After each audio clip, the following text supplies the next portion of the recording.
We have to go all the way back to November when it was a 0-0 draw against Benfica for the last time that you had to sit through me trying to figure out 5 headlines for a 0-0 draw. Well, those who are familiar with this channel know I am pretty honest on this channel, and I have to admit that my wife and I did bring in a puppy into our home. So the first 15 minutes or so of this match, my attention was not really on the match, it was in the background. And for the rest of it, having a new friend did make it a little more palatable, so maybe my mood's a little bit better than yours. That said, it was still a frustrating evening, so let's try our best to get through these 5 headlines for Barcelona 0-0 draw with Galatasaray. One is choice of rotation. Now here is the most important point here. For those who do want to complain about the result, the first thing I do want to remind you is that away goals aren't a thing in this competition, and Barcelona did keep a clean sheet in this match.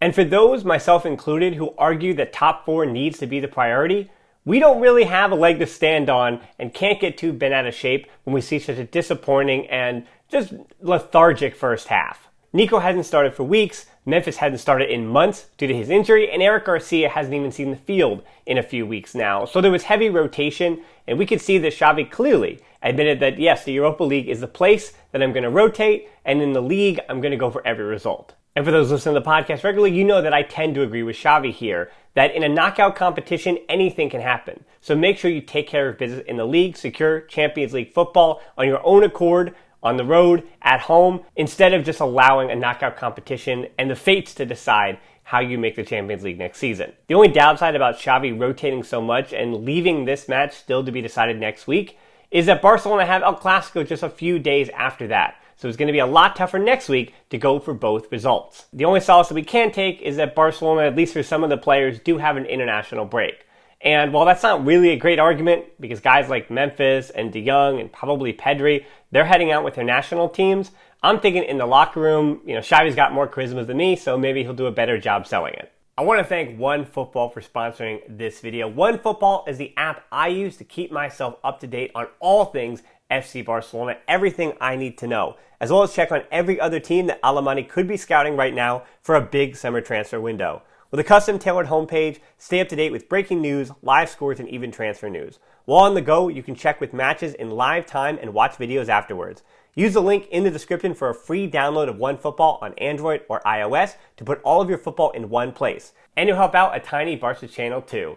Thanks to OneFootball again for sponsoring this video. Now back to the Barca business. 2 is Inaki Pena tryout. It's probably not a great sign that the first individual player performance that we're speaking about is for a player that wasn't wearing the Blaugrana tonight. Inaki Pena wasn't necessarily extraordinary in this match, but he did everything he needed to do in net to help his team get the clean sheet. He was good on his passing, he was clean, confident, and arguably Galatasaray's best player. He did have to make a number of big stops here. Memphis' first half free kick, Memphis shot late in the first half, the save on the Sergio Busquets header, and he was great on his positioning on crosses throughout the match. Not often does Barca really struggle against an opponent that's on loan to the opposition. Alex Collado actually going in January to Granada is the last example I can think of, but I had a really hard time thinking before that who the answer to that question might have been. So for Pena, let's put a positive spin on it. I mean, unless you're Neto, of course.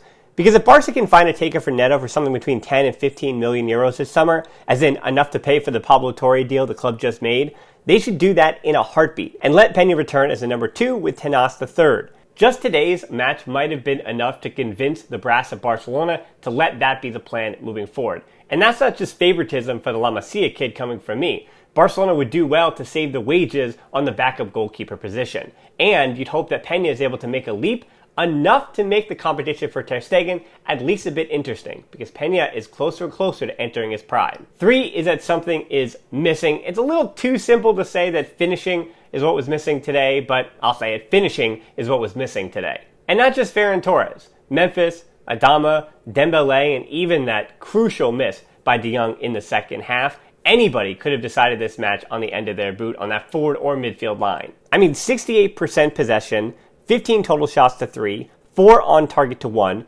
13 corners to 1, 8 shots inside the box, but strap in, 3 for 42 on crosses. That's 7%. Galatasaray was 1 for 4, if you care to know.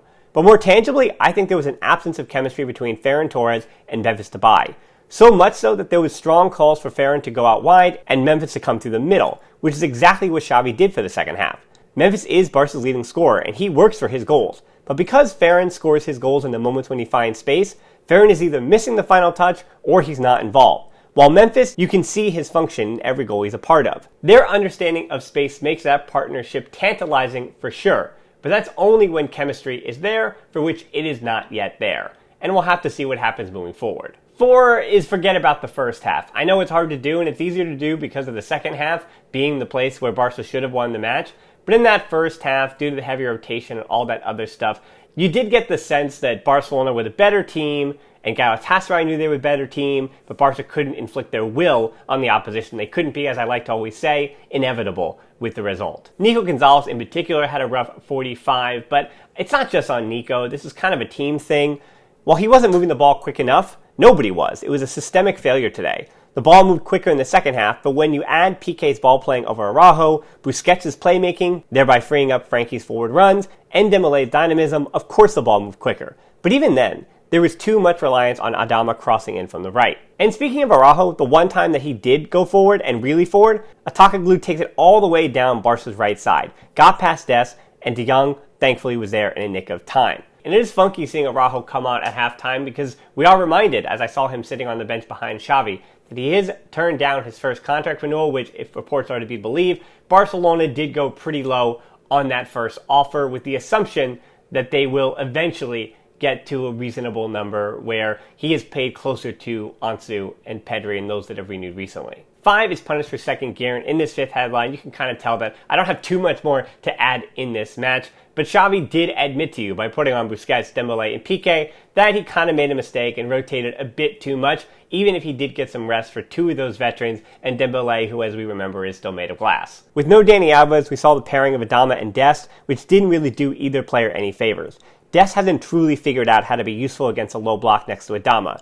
I know he's supposed to be inverting, but Galatasaray had a counter to that in Inaki to keep Dest pinned low and wide. And just like in Copa del Rey matches from the last few seasons, I know this is already the round of 16, but you did get the feeling that Barcelona started this match in second gear. One of the guys, I must admit, who wasn't in second gear in this match was Jordi Alba. And unlike in some of those Copa del Rey matches I'm mentioning, where clearly Alba did bring his best that day, I thought he was one of the more influential and one of the players with the most fire and passion to help Barca get a first goal today. 0-0 is hard to be positive about, but you can at least leave here with solace that Barca were able to rotate, they kept everybody healthy, they kept a clean sheet, and this tie is still very, very much in the balance, with Barca showing you over the course of 90 minutes that Galatasaray are going to have to get a bit lucky to get a goal in. Yeah, Barca were lucky that Gomis was offside, but he was offside by a bit more than just luck. That was actually what an offside trap is supposed to look like. So Galatasaray, yeah, they're going to be at home. Yes, they're going to be pushing for something, but remember, their league matches are really important to them too,